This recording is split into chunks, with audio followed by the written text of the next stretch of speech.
Hey, how's it going? So today, not confused. I have some cards to read, and in fact, they're so on the nose it's ridiculous. And as usual, I pulled for a general. I made a blah, blah, blah, blah. I pulled some general cards. And then also, I had the intention of, well, actually, I did not have the intention of it being about me too, but when I saw how things were going, I saw how, like, I always talk about my stuff anyway, but it would actually be instructive in this particular case, like what I know I'm going to be talking about, and that can't be sticking up and distracting me. So, I pulled 3 cards from the Shaman's Dream Oracle deck, and they are straddling worlds, wandering between realms, number 52.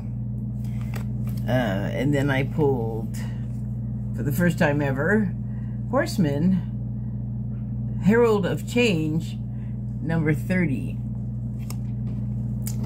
And the third one of these I pulled was Galactic Mushroom, the Divine Matrix, number 24. And I'm just going to show you, I also pulled 2 cards from the Wild Unknown Animal Spirit deck as well. Can everything not flop? Thank you. And they are Rabbit and come on, Eagle. So a little preamble here. Everyone right now, I think it's safe to say, everyone is experiencing something that is affecting them due to the forces of change. And there's so many things happening in so many places that it has to be like each person's own truth for me to be able to talk about it.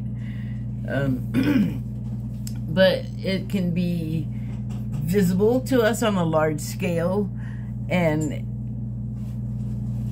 there's like 2 wars that are on or in the news here in the United States, and that would be the Ukraine war, and then now the war in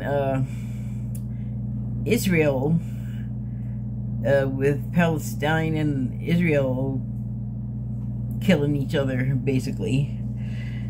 And that is, you know, affecting a lot of people on just a grand scale in ways that, well, everyone has an opinion, just about. I mean, if people know about it, not necessarily, I don't necessarily mean that, like, everybody's somewhere recording themselves talking about it, but, I feel like if you know about it, you have some thought on it, because it, just like the Ukraine war, and both of those countries, Ukraine and Israel, are our allies. Russia is not our ally.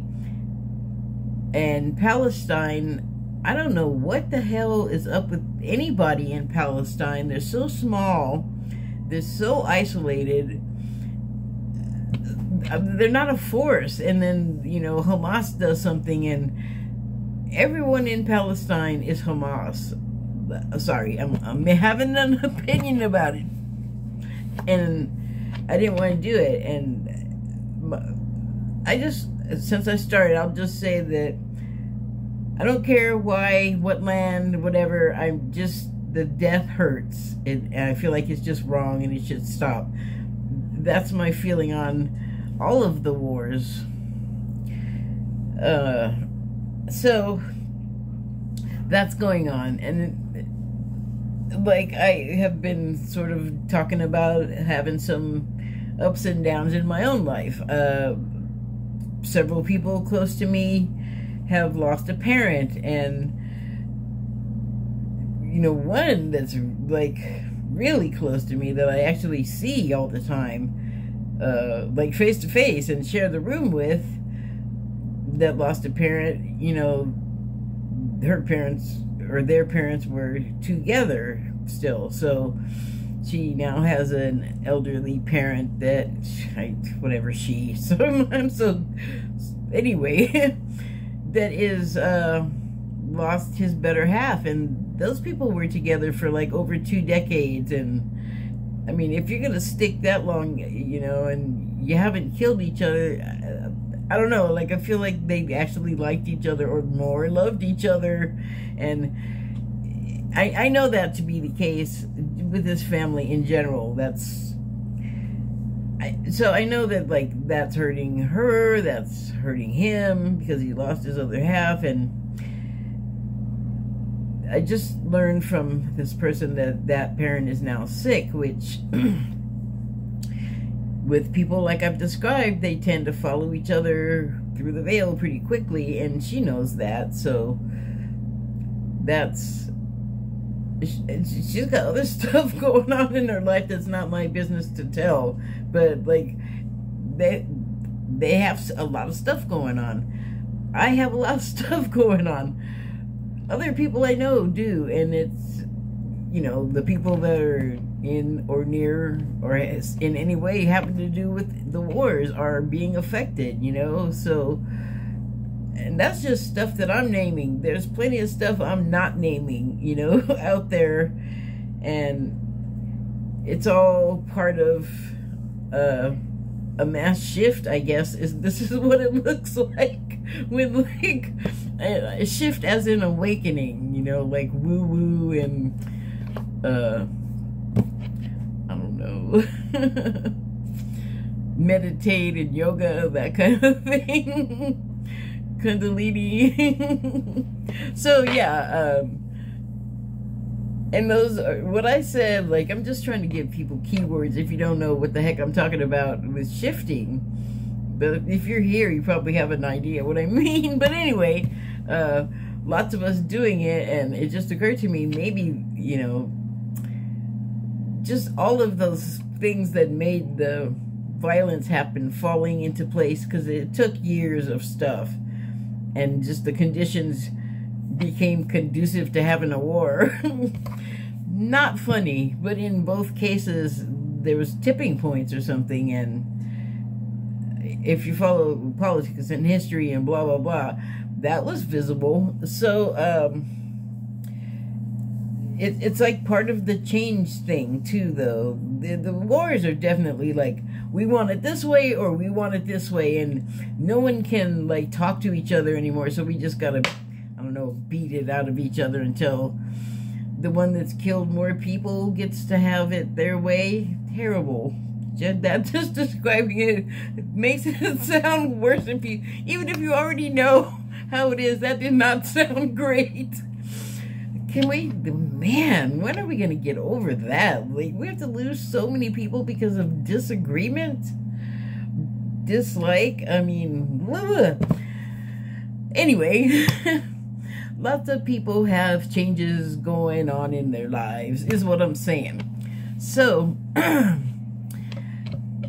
it just is, like, it doesn't make you, on the surface, it doesn't look so optimistic. But what I'm saying is all this gnarliness has to happen in whatever way it has to happen for other tipping points to be tripped over to happen.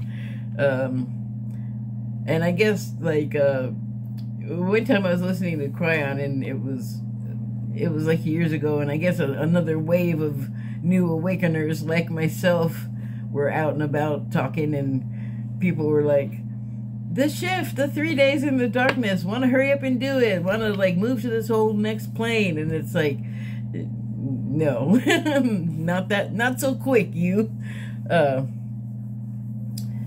But he said, Crayon, the channeler is a he. What he was channeling isn't an angelic. Well, it's not even one entity. I guess it's a group of entities speaking through Crayon, who was a man at one point. I'm on the lookout for more information about Crayon the man. If someone can point me that way, I would just be so grateful, because the Crayon now is like a frequency, basically, that is together with a bunch of other like ascended masters frequencies and saints and all of that whole woo-woo stuff. It said you're always shifting. You're shifting. So it's kind of like it's always happening, and because of the way we set it up, it's all violent and horrible and ugly. There's that saying, we did sign up for all of this. We designed this. So I did take a look at the guidebooks and that before I started, because I knew I was going to talk. And now I'm done, and I'm going to talk about cards. So the first one I pulled of the Shaman's Dream Oracle cards, it was Straddling Worlds. And boy, I mean, I'm wondering, do I need to read from the guidebook? Because that sounds like what I was just talking about. Like, we're in a 1 foot in turmoil, which is hard to see this, but the other foot's going to land in something better. Some things are going to be resolved. Like, the part that I was talking about that I wish it would happen, like, without the violence part, is going to happen, like, after the violence part, because that's how we do it. Or that's how we've traditionally done it, but maybe that whole process we can rejigger, because do so many people have to die? That seems wasteful. Well, I can't even really say that, because those people, that was their role. Like, they're here to grow up where they were and be in the place where the war happens, and then they get killed, and that has an effect on their family and all the people around them, and all those people dying. Think about this. All those people dying, and we're, like, if you're horrified and saddened by it, you're having the appropriate reaction. But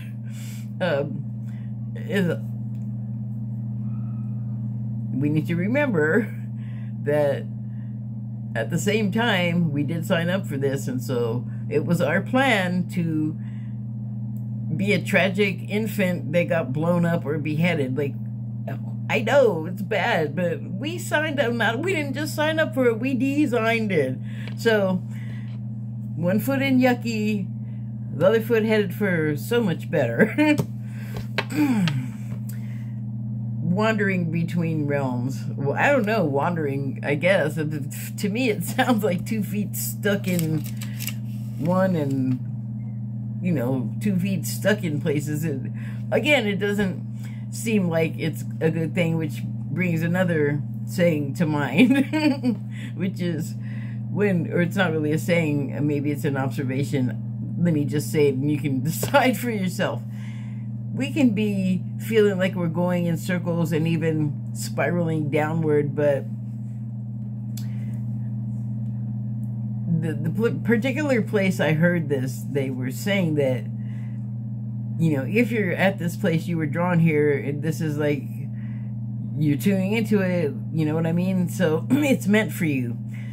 And so they were saying, don't feel like you're spiraling downward. If you feel like you're going in circles right now, with all the stuff going on, you are actually spiraling upward. It's just really hard to see right now. Hard to see that. Okay, so I'm gonna, oh my God, why did I just turn into a big itch? Hold on. Well, not hold on, I'm just gonna keep going, but I'm gonna read from the guidebook. The Straddling Worlds. Being uncomfortable in 2 states. I'm all acting it out. I'm uncomfortable. It's not an act, though. Okay. That was either my hair or a spider falling on my face. Being uncomfortable, or being, oh, not being uncomfortable. Read much? Being comfortable in two states, wandering between realms, reinvention. Did you ever see the episode of the Venture Brothers when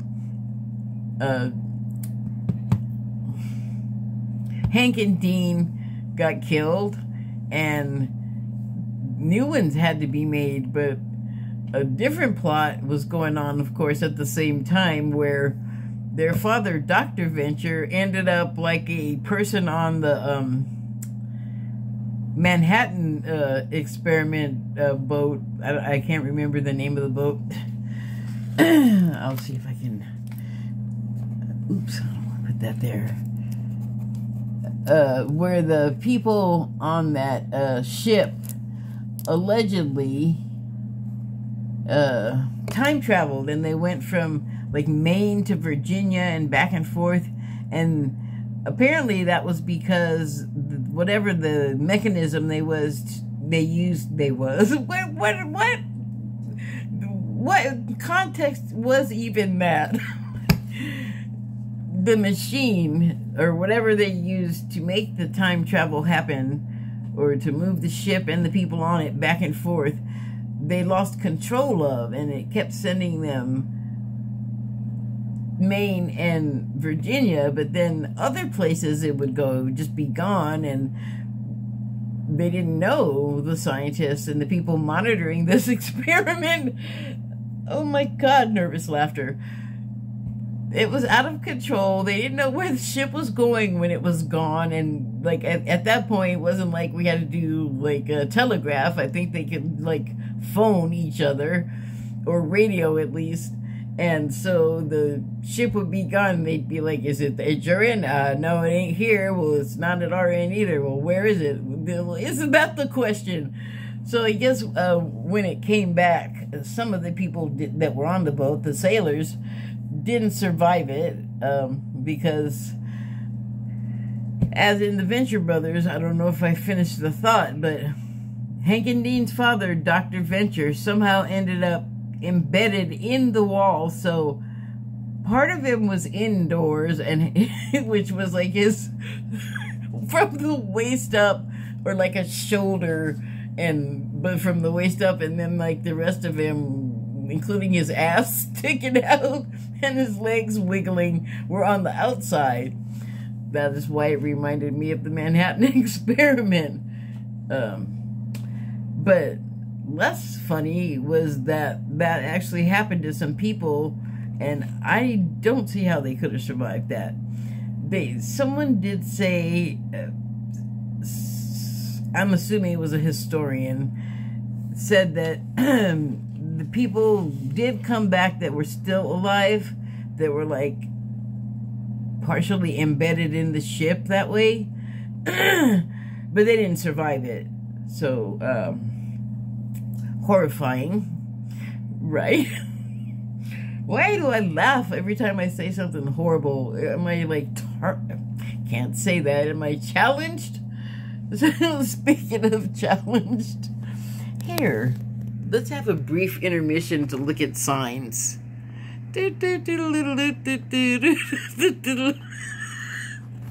Sorry. Little circus music for you. Generic circus. There. I'm going to read the book. Being comfortable in two states, wandering between realms, reinvention. When the Straddling Worlds card shows up, it's an invitation to get used to living with 1 foot in your old world and 1 foot in the new. There's no going back to the way things once were, and what will be is not yet fully here.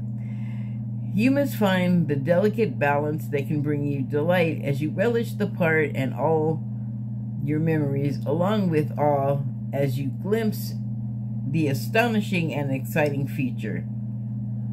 Do not wait for applause. Move on quietly, humbly invisible to others. This card brings an invitation to begin not only a new chapter, but a new book in your life. Do not break the news to anyone. Let people be as surprised as you are as you reinvent yourself. Make sure you are not just a slightly improved and more polished version of a dated, obsolete you. Birth yourself into someone original. Do not feel like you have to explain yourself or be understood by anyone. Become a mystery even to yourself! Exclamation point. Gaze into the mirror one morning and be pleasantly surprised. Got it. Straddling Worlds invites you to become a true wizard, not the one who performs magic tricks, but one who has mastered the dance between the visible and invisible worlds, between the realms of form and formlessness. You are the birther of new ideas, of original and sustainable ways of being in the world. Why, thank you so much for the endorsement. But yeah, I mean, that is not unlike what I was saying about the turmoil and tumult under one foot and something better just waiting to happen. I was going to say something, but I'm going to wait because I know something here is going to get to it. So I don't want to get ahead of myself. Next card was number 24, Galactic Mushroom, Divine Matrix. Well, I've been talking about that card a lot lately. But you know what? It's out of order. So that's the last one I should read here, because that'll make more sense. So, the second card actually is Horseman, number 30, and the subtitle is Herald of Change. Isn't it interesting that I pulled these cards? I mean, I guess I must be influencing them, except for all of the other stuff is true as well. So this person this looks like I've pulled this before. Anyway, this is a very joyous looking image to me. Maybe this person is getting out in the morning and they can't wait to start their day because I don't know if it's their wedding or somebody else's wedding, but look at the neck area of the horse. Seems to be wearing some pretty festive finery there, and it's all in white, and I don't know, it just a marriage is coming, a marriage is coming.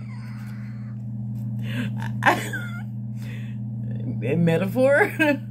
But also, if it is the bride-to-be, she's got or maybe it's evening and it already happened, because what are you trying to put my eye out? Strewn out behind her there, looks like she threw it, is something that could be the headpiece and veil that would have been on a wedding dress. So maybe it's sundown and she's, riding the wedding procession horse. The reason why I think this might be like a symbol, though, is because like I said, it is a very joyous image, so maybe it just sort of wants to convey to us the idea of like joy and okay, wild abandon is what comes to mind, but I'm thinking like this is like jackpot, like this woman is so happy, score. That's what I'm getting from that. Not that there's anything wrong with that. Horseman, it's number 30. 3 is the divine trin with an N, Trinity number. Did you get that? I did not just turn into Max Headroom. Okay, sorry. Horseman, good news. Caution, herald of change. I don't know, maybe I should have done the cards before I start talking. When the horseman appears, he is inviting you to spread the good news. Everyone already knows the bad news. True.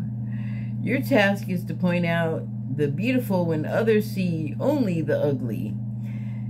Note the possible, no matter how implausible it may seem. Okay, here is where it gets really personal for me, because all the stuff that I was talking about that's not my stuff is something to emotionally deal with, to like have feelings about and process. I mean, there's a school of thought or behavior or whatever that says it's really good not to give a ish about anything. Man, seems like that would be such a hard goal for me to achieve. Because here's the difficulty that I'm having. I spoke to my person and I was saying that I'm like going back and forth with the feelings of negativity, which is really against my normal state of being. Like, I'm pretty much an optimistic, happy person, but everything that can go wrong with my situation is coming to mind, and I'm constantly having to fight it down, like wrestle with it. And they're like, well, don't have to get violent with it, just open your mind. And it's like, I can't. Yeah, I'm like having a really hard time maintaining like sanity and stability, just in the sense that like I'd like to not give in to the negative things that could be. So I mean, really, it's a struggle that I'm having personally, and I really like thanks a lot outside world for making everything all hard and difficult on top of it. But I mean, it's not just me having problems, it's everyone else having a problem too. So that I also have to keep in mind. It's a time of, boy, I better get a cookie if I get through this like right, because I'm feeling tested. Reading from the book again. Okay. Everyone already knows the bad news. Your task is to point out the beautiful, and when others see only the ugly, note the possible, no matter how implausible it may seem. Now, see, I know that's true. That's why it's like, get out of here, things that are trying to make me feel bad.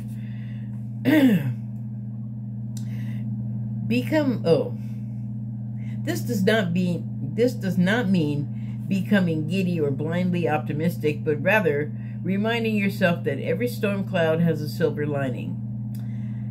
You're constantly reminding, I'm telling you, I have to constantly remind myself. Become a herald of the positive. Put away the fatalistic attitude, the dire predictions, the dreadful expectations about the world or about your life. Declare the arrival of a new and better you. Proclaim that you have risen from the realms of the dead, woken from a long and dreadful slumber, and are back on the world stage. The show is on again. The horseman cautions you to not allow your exuberance to become hollow or trivial. Be sure that there is substance to the news you spread, and you are willing to live up to the expectations you raise. The world will welcome you with open arms as you share an uplifting message. Well, that's true. Nobody wants you to come around and be all Debbie Downer. Head the horseman. Halloween brain, sorry. Heed the horseman when he shows up once, for he bears good news and is announcing a prosperous and peaceful time. When he shows up twice in the same reading, though, use extreme caution. If you heed his warnings, all will turn out well. I'm trying, so I shouldn't be trying. I am like learning to tune into that energy and not the other. And I get instruction all the time, like everyone you can on YouTube, about maintaining a high frequency and suggestions on how to do it. Trust me, I'm doing all of those things. I have the time. I have the opportunity to do all of it. And I'm like, it's a difficult exam, Professor. And so, the galactic mushroom, I've talked about this as a means of communication on a spiritual level. And so, this just follows right along with the horsemen of spreading the good news. And these things, I feel, are so optimistic that I wouldn't even want to broadcast through their system any kind of cockadoodie that I might be feeling. Like, I just feel like a sense of reverence for the mushroom people. I wouldn't want to come around with my bad vibes and pollute their deal. That's how I feel. But, I mean, what better way to, wow, really spread the word? No door knocks. Just sort of float into everybody's brain. Oh, I know that's insidious and scary to some people. But I think the mushroom people are okay. And so, continuing with my theme, I pulled the rabbit from the animal, or the wild unknown animal spirit deck, like I explained before. And I should be doing this, I guess. So this is earth energy. And I did hear when I pulled it, going to ground. And that is an instinct that I do not want to give into, because it is a, like, hide your head and go hide situation. It's like, no hiding. I have to be out in the open and, you know, deal with the stuff that everyone else is. Like, I can't go hide. I have to participate in this. I have to play my role in the grand scheme. So this energy of fear, which is, I'm not going to read the book because I did take a look at it, and it's all about what I was saying I should not be doing, which is crying doom. So, little bunny, you're kind of a bummer, so I'm not gonna, I understand the impulse to go to ground, but I'm not gonna do that with you. And so I pulled also a second card, which is, hi, there's like mostly girls here, and they sound little girls, and they sound like they are like Lord of the Flies out there. I've seen more. So anyway, this card is Eagle. Oh, well, I'm not going to read what, I'm done with the rabbit for now. And it says, all-pervading power, true seeker, transforms karma. The noble eagle emanates the light of the sun. Oh, the light of the sun. The great bird is both physically and spiritually strong and represents mastery over the elements of fire and air. When the eagle appears, you'll soon be thrown into the karmic fire for the sake of your transformation. The eagle pushes us to be our best and brightest selves and stops at nothing to see us shine. Grasp the sun in your talons and hold on for the ride. You are stronger than you think, eagle child. When in balance, bright, radiant, challenges. When out of balance, controlling. To bring into balance, step into the unknown. Whoa.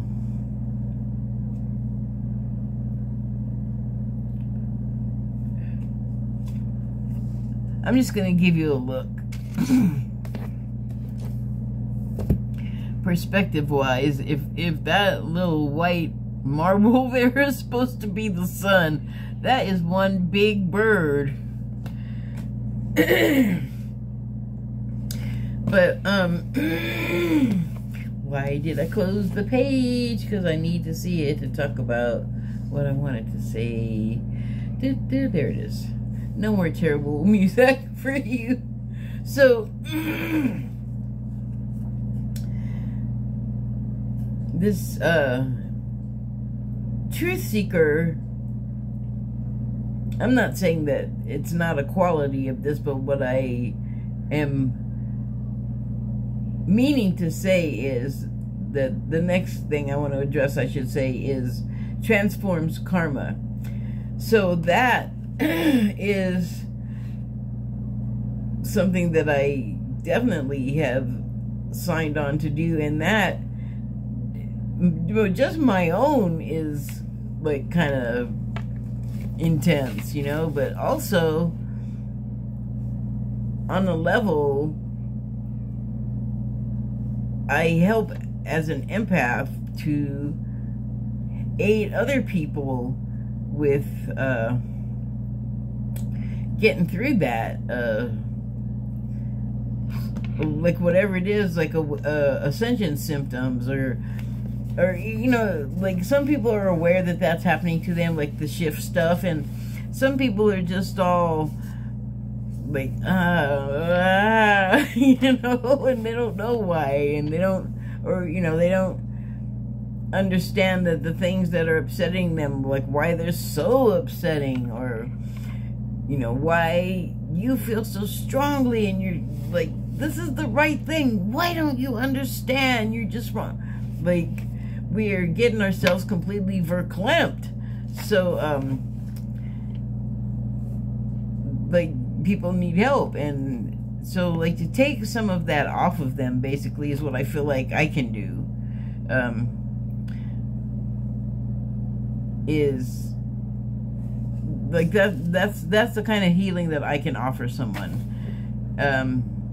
and just try to get them to feel better about what the situation is that's happening to them. Not necessarily come to someone and be all the karma in the past lives. Like, it's not how you, like, stuff can be a lot more basic like that. Like, hey, what's on your mind? What's bugging you, you know? Because I think it's something we all could help each other with so much if we were just nice to each other. Like, I don't know, I feel like kind is kind of has like expectations, and just being nice is like mannerly, and it gives you a way to like operate amongst each other in public. And you know, some people got to do what they got to do. They got to like do things that are not so calm and kind of lash out and say things, and sometimes do things to people, or like do things that could make a lot of people get hurt or get scared, or just, you know, create chaos in general. Because they haven't learned yet how to process whatever it is they're feeling, on top of all the external stimuli, in any other way. Like, that's what they got to go with, and that's what they're doing. So they have a place in the grand scheme. We all do. Like I always say, like, you have some things that you want to do when you come here, you know, you want to experience, it's part of your life plan, and that's your deal, you know. And other people can can affect you to the degree that you're agreeable to it, that you're willing to allow it to happen. So there's so many variables to think about in this stuff with yourself and with other people. And so I think that's the bottom line of this reading, is just like, can we all give each other a break? Like, there's plenty of stuff right now to make us all panic, right? If we let it. And I have to say, like, I do spend a lot of time when I can sharing stuff to make people smile, or when interacting with people, I'm always trying to get a laugh out of someone. Like, that's just how I roll. And so I feel like it just helps. Every little bit helps. Like, you don't have to know the extent of people's problems. You can just sometimes tell that someone's not having the greatest day, and a smile can help, or like acknowledging them and saying hello and waiting for them to answer you back. Like, if you're feeling like you're nothing and nowhere, and someone all of a sudden looking at you and saying, hey, hi, how you doing? That's huge, you know? And it's a nice thing to do for your fellow man or woman, or however you identify, gender non-specific, whatever you need. I am happy to allow you to tell me the way you would like to be addressed. Please and thank you. Also, thank you and good night.